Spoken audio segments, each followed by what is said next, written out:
So hello everyone, I'm Zelia Gendulina and I'm the board member and the director of development and outreach of the Nordic Regtech Association. Today we have an exciting topic. We're going to be lifting the lid and seeing what is cooking in the Regtech right now. So we have a truly international panel joining us today. We have Deborah Young, the CEO of the Regtech Association of Australia and one of the 100 women of influence, according to the Australian Financial Review. We have Diana Paradis, founder and CEO of Suede, a regulation as a service software platform, joining us from the UK. And we have Kasper Husen, the Chief Sales Officer at Risma, the Nordic software as a service platform for governance, risk, and compliance, joining us from Denmark. Thank you all for joining us today. And let's begin with a question related to the reason we are all meeting online.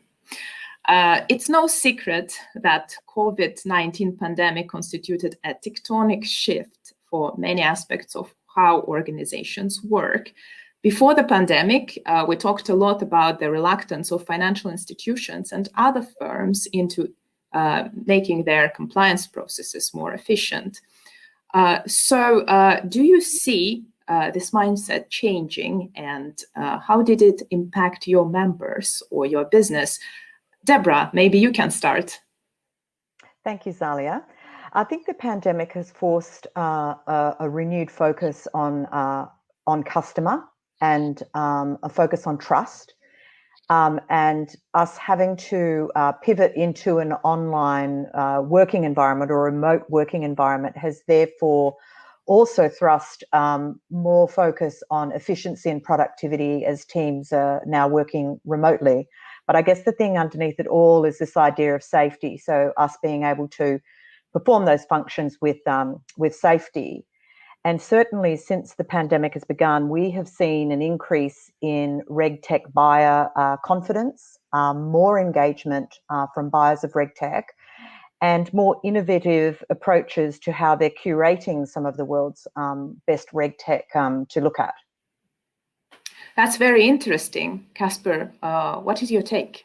Yeah, I can second that. I mean, being a Regtech supplier or solution, we definitely had a super exciting year with lots of activity. I know that other businesses have been hurting, but as a Regtech company and as a GRC platform, we've seen a huge increase in risk and risk management. And it's kind of pivoted all the way to the C-suite and board level, because what are the implications of closing down societies for business? What are the risks in key staff becoming ill and perhaps even dying? And we've also seen a huge interest in policy management. I think a lot of organizations had spent some time in scattering through their SharePoints and servers around to see, do we actually have policies on this, and how do we update these, and how do we keep them in shape rather than just having it dusted away somewhere? Very interesting. So we have the Regtech issues moving sort of up in the priority lists of the executives. Diana, do you see the same trend? Yes, definitely. I think that from a Regtech perspective, I'll totally echo what my colleagues have said, and Kasper. I think that there is a reality that as it's made our business even more interesting when it's come to value propositions. I think people are very much looking to technology answers. But one thing that's also been quite relevant, I think, is that the cost piece has become very important at board level. That's one of the reasons that a lot of these issues of Regtech have moved to board level.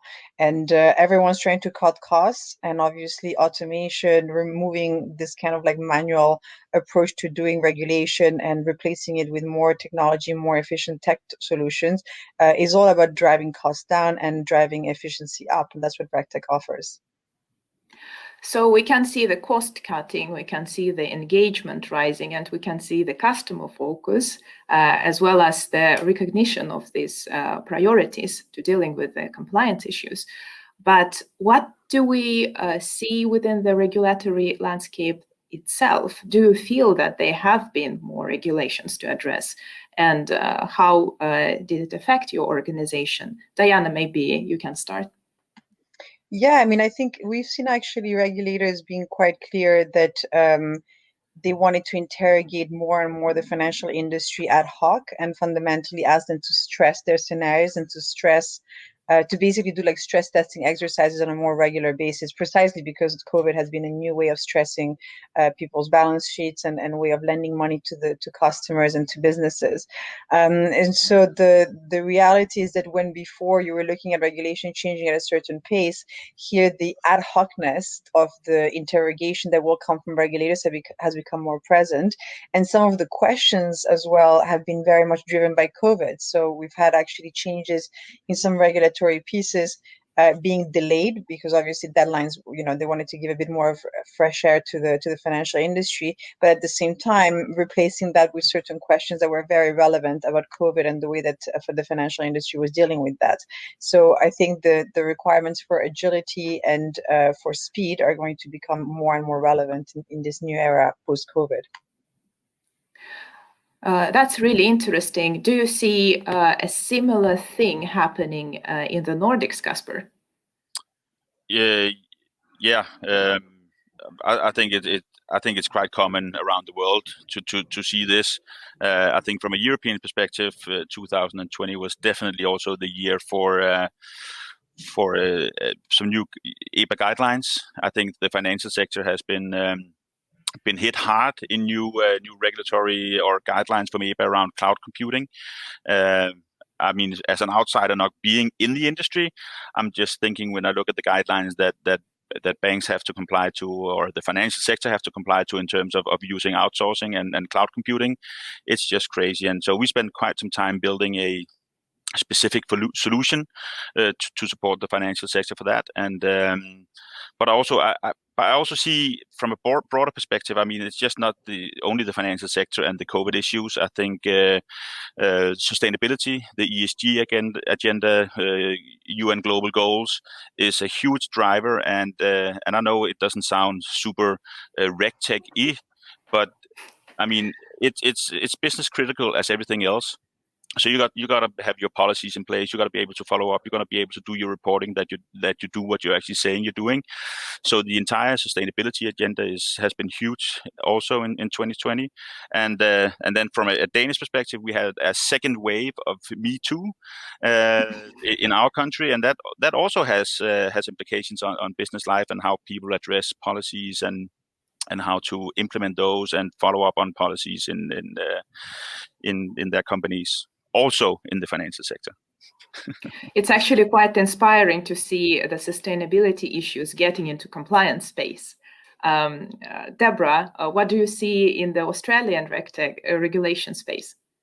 So first of all, I just wanted to echo the comments made by both of my colleagues here very wholeheartedly. In fact, I would echo all of that. And I think what we've seen from the regulators here, and indeed some regulators that we speak to globally, we are seeing an increase in regulation. And in fact, our association, whilst the mainstay of our membership are serving financial services, we are seeing a growing area outside of financial services. So we're talking about all regulated industry verticals when we talk about Regtech. So we talk about it in a much broader capacity. So this isn't just financial services regulators, but actually energy regulators, telecommunication regulators, all faced with a lot of very similar challenges. So we take a very broad view of regulation. However, in relation to financial services regulators, we've certainly seen an uptick in the interest and their engagement with Regtech over the last 12 months. We're doing things like tech sprints, and there's industry advisory panels being set up. We're running fundamentals of Regtech programs for the reporting entities of some of the regulators here, so that the broader reporting customer base can understand what some of these Regtech solutions can do. So I think overall we are seeing more regulation for sure in financial services and elsewhere, but we are also likewise just starting to make the move from talking about it to actually doing it. And that's the big step, especially with regulators. A lot of talking about it, but now is the time we need to move the dial to actually doing it. Yeah. That really sounds really motivating, Deborah, especially this, like wide recognition of the space, even outside the financial industry. So tying a little bit into that, since it's still like technology addressing the regulations, even though they are like in somewhere outside like the insurers or bankers that we're so used to, at least here in the Nordics. How do you see the tech developing going forward? So which technological trends do you see as having the most potential in the space going forward?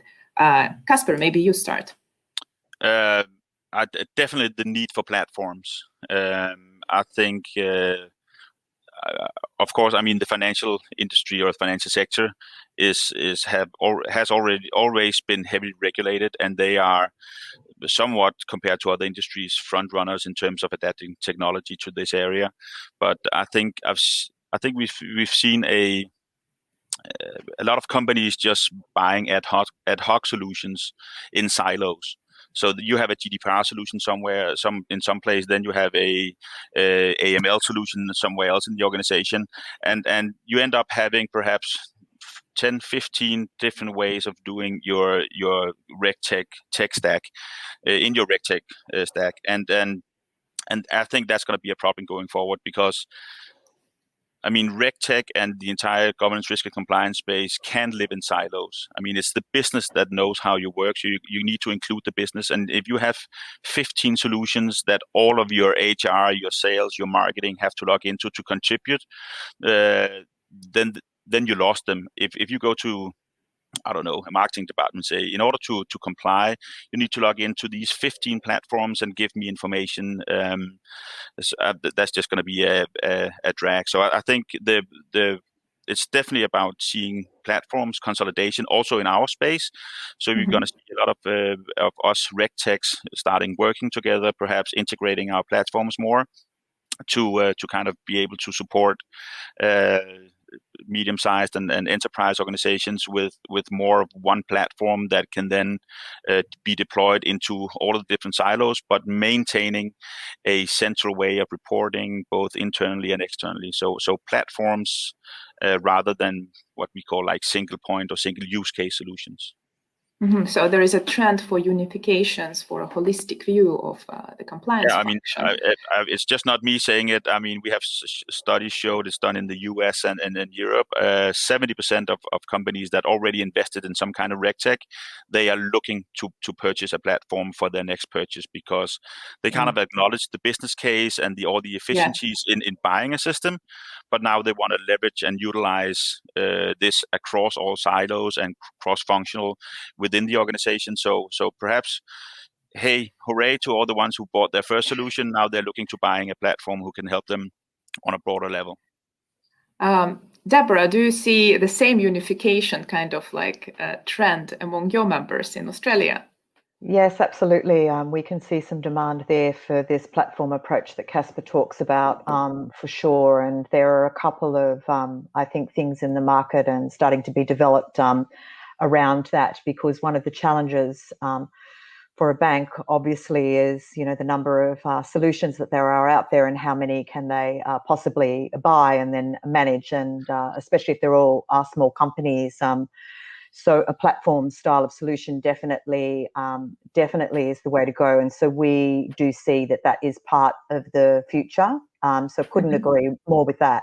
I think what we're also starting to see is some other interesting trends around Regtech. And so some of what I'd call the traditional Regtech might be around, the anti-money laundering, CTF, regulatory reporting style of Regtechs, but we're also starting to see emerge some other style of Regtechs, such as product life cycle compliance and marketing compliance, and also information discovery tools. So how can you do a scan across an organization and work out where all of their information is to ensure that it's compliant, and if it's subject to compliance, that it's actually met that. And that's been amplified, I think, during the pandemic. So I think that there's going to be some very interesting, some things around conduct and culture and things of that nature. So I think there's going to be some interesting trends and a broadening out of the Regtech spectrum beyond what we traditionally kind of align with Regtech. That's really interesting. Diana, do you see like something similar when it comes to Suede? Yeah, I mean, I think that there is a reality around unification and consolidation. When you think about enterprise software in general, you always have this kind of like waves of trends where people go from, point solution to then wanting something that's more consolidated, and then they move back and forth in that over time.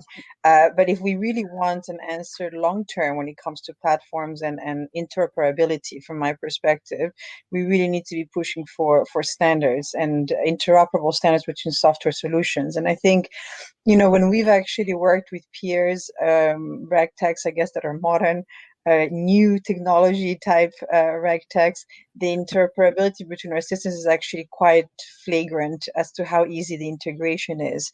It's more when we try to integrate with more old school type solutions and solutions that have been here for 20, 30 years, which are still very much in the financial industry.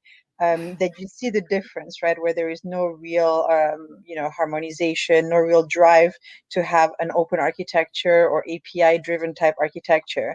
And so I think that there is a reality here where we've been, asking regulators as well to very much get involved in the conversation around standards. And so we've worked heavily on data standards for our piece, and we have open source projects on that part. But we need publishing standards about how the regulation is published so that it becomes much more machine readable. We need standards around interoperability. I mean, we have standards about how our plugs have to be, so I'm not too sure why we don't have that for enterprise software. And I think that, all of those things really allow us, the reason that interoperability is so important is because it becomes very much a journey of data that can move from one system to the other much more fluidly, where consolidation becomes a reality that's, technically possible. And the more data we can manage in the financial industry, the less siloed it is, the more we can really enter this era of things like machine learning, NLP. I mean, we leverage heavily of NLP in our solution as well. And it's only been possible because we have one of the most performant systems in the market. It means we can actually digest a lot of data. So we've been able to teach our machine to do things. But if we can't get to this fluidity of data, machine learning is like a dream for the whole of the financial industry. And so this is why all of this standardization becomes such an important topic when you want to really enter a proper era of technology for Regtech, but in general for enterprise software in our industry. That's really interesting. So we have basically two trends. Like one of them is that we have the unification of where all these compliance issues should be like in one place where you can easily address them all. And then we can also see the spreads of the Regtech coverage, both within the functional level and the technology level, as Diana just covered. And given that, how do you assess the perspectives of the Regtech sector? Do you believe that it is still an emerging field, or is it the maturity of our sector? Diana, what do you think? So I think that the maturity is there, the technology is there.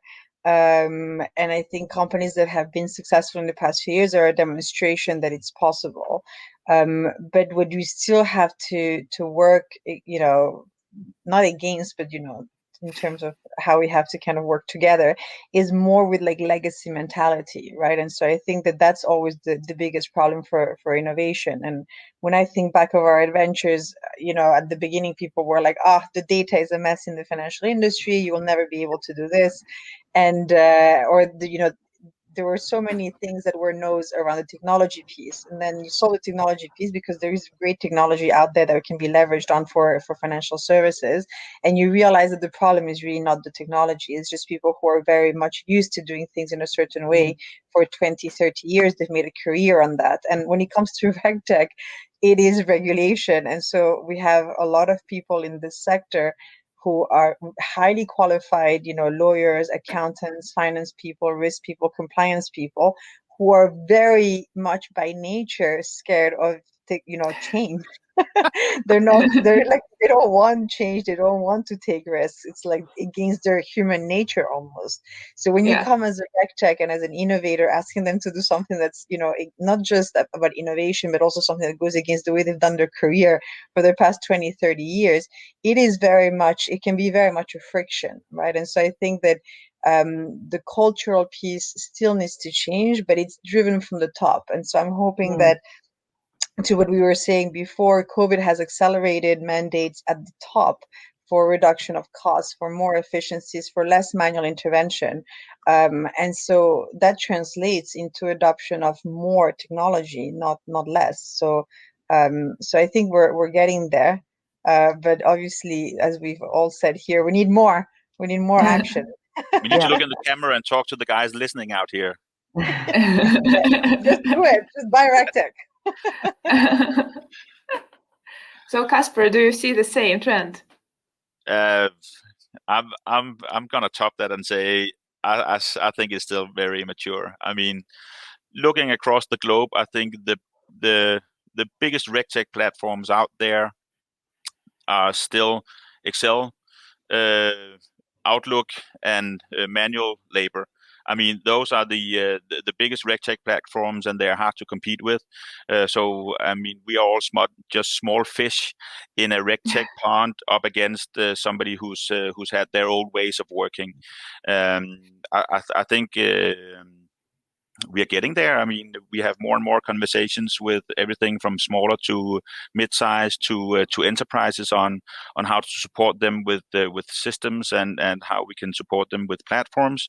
Like I said, I also think it's about, like Diana said, about the business case in this. This is about people actually trying to do the math on how to build and what value they want within their governance, risk, and compliance functions.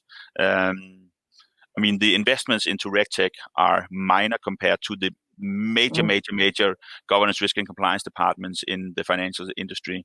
So, and I'm not saying that they should buy Regtech and then fire 50% of all their governance, risk, and compliance officers. I'm just saying Regtech should utilize or support them in actually doing stuff that gives value both for them and for the organization, rather than shifting data from Excel to a email and getting an answer and putting it back to the Excel sheet. So this is about business case and getting to the board level that there's so much to be done. And then on top of that, you of course get the improved reporting, the insights, the how to actually be compliant rather than just talking about it. Thank you for your contribution, Casper. It's very interesting. So Deborah, what do you think about the maturity of the Regtech space? Well, I'm going to be a little bit more enthusiastic than that. And I'm going to say it's out and proud. It's out and proud. We're currently seeing... I'm moving to Australia. Oh, fantastic. We're COVID safe. We're COVID safe. COVID safe, good weather. That sounds awesome. Yes, and I'm about to have wine soon. Unlike it's daytime there. So we're currently attracting members from all over the world. But what I would say is that we have just been working with one of the big 4 Australian banks, and this is what I was alluding to earlier, we're seeing much more innovative approaches to try and counteract some of the challenges that my colleagues have just been explaining, which are real and very painful. But one of the banks that we had been dealing with, actually, it was led from the top, absolutely. So it's made it to the executive and the leadership group during the pandemic. They had all of their ducks in a row before they contacted me. In fact, they had buy-in across all areas of the bank. They came to me and said, we have this problem statement and we want the very best Regtech in the world. Can you help us? And so that's what we did. We went out to the market and we curated the Regtech around their problem statement. And then what we were able to do was actually have the Regtechs present over a couple of sessions. And then they had their entire team sitting behind there with an Excel spreadsheet, probably, actually logging each of the presentations and then having some kind of marking grid. Now, all of that seems very boring, but at the end of the day, what it what it did was it was led from the top. He had everybody aligned. They were all agreed that they were going to buy the solution, not build it. So that decision had already been taken. And they promised to every Regtech that within a fortnight, they would know whether they were going to progress to the next level or not. And this is gold, right? Because how many proposals have you done where you never hear back, or it just goes into the abyss and nobody responds to your emails anymore? So we are seeing some differences in the way that banks are doing it. And I think that's because the pandemic has actually driven this desire for more transparency around the information, better management of risks, and their absolute focus on customer right now. Really interesting. Be more optimistic as well. Yeah, that really tying into this optimism, and given we have quite little time now, just super quickly, last question.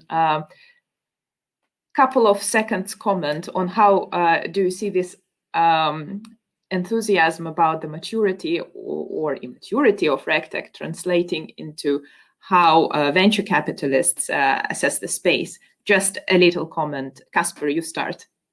I'm gonna leave with a little cliffhanger here. We have some news coming up within the next couple of months around us, and I can say it's. I think the space is super hot. I mean, there are very few industries in software and tech that has the same projected growth rates as we have in GRC, governance, risk and compliance, and Regtech. And of course, investors also see those reports, and they get that this is a software area that is not going to go away. There's going to be more regulation. There's going to be more rules. There's going to be more business critical areas that needs to be looked at with a governance, risk, and compliance perspective. So this is not going to go away. This is going to be as household as having a CRM solution and having an ERP system. So of course the investor space also they're looking towards this space with a high interest at the moment. And we even feel that in Denmark. Great. Diane, super quick comment. Yeah, I completely agree with Casper. I think that, the way that investors are looking at the world in general has dramatically changed. So fintech has been hot as a sector, but what you will see is that there's been a lot of investments in fintechs that were already around for a lot of time. So I think that when you're thinking about new sectors, new venture opportunities, Regtech has presented itself as a very strong place because we have use cases and we have potential of growth that's very tangible. And so I think that it's very clear when you speak, about investor communities and what we have seen for friends rounds basically closing and not happening because of the pandemic. What you do see on the other hand is that investors are changing their metrics, and the metrics are becoming profitability, like tangible revenue, those kind of things, which have become a lot more important. And Regtech definitely is a play from that perspective, because it's we're not dreaming this. This is a real problem. It needs to be solved, and we can do it. Deborah, what do you think? Fantastic. Well, I'm glad I'm not living in a dream. That's really good news. So look, Australia is number 3 in the world in terms of Regtech product development. So we punch way above our weight, when compared to the people ahead of us in the US and the UK. But I've got to say, one of the things that we haven't been great at is raising professional, venture capital or private equity capital. Many of our founders are, in fact, self-funded. So it's one of our mandates to increase investment. Now, all of that being said, in the last 6 months, I would say we've had more interest from investors than ever before, because I think the attitudes are starting to change. I think some of the education about Regtech is now starting to change. I mean, Regtech does have a bit of a longer sales cycle. It isn't like an app that you can just switch on and it works on your phone straight away. It's deeper than that. So it does require a bit of patient capital. And so that requires this education piece to actually take the investors on a journey about some of those attributes. But it's pretty sticky, because once you get it in to a bank, it's actually harder to get it out as well, which we've been hearing. So it's got some good attributes as well, but it needs investors that can stay for that long haul. Thank you, Deborah. I think it's time for us to wrap up, although I would talk about this topic forever. I think it's very interesting. I think that generally we can all agree that the developments within Regtech have been really positive, and we are looking forward to see what happens with RISMA going forward. There was quite a cliffhanger. So thank you all for being with us today, and thank you to Deborah, Casper, and Diana for sharing your insights with us. And follow Regtech and be with us. Thanks for the opportunity. Thank you very much.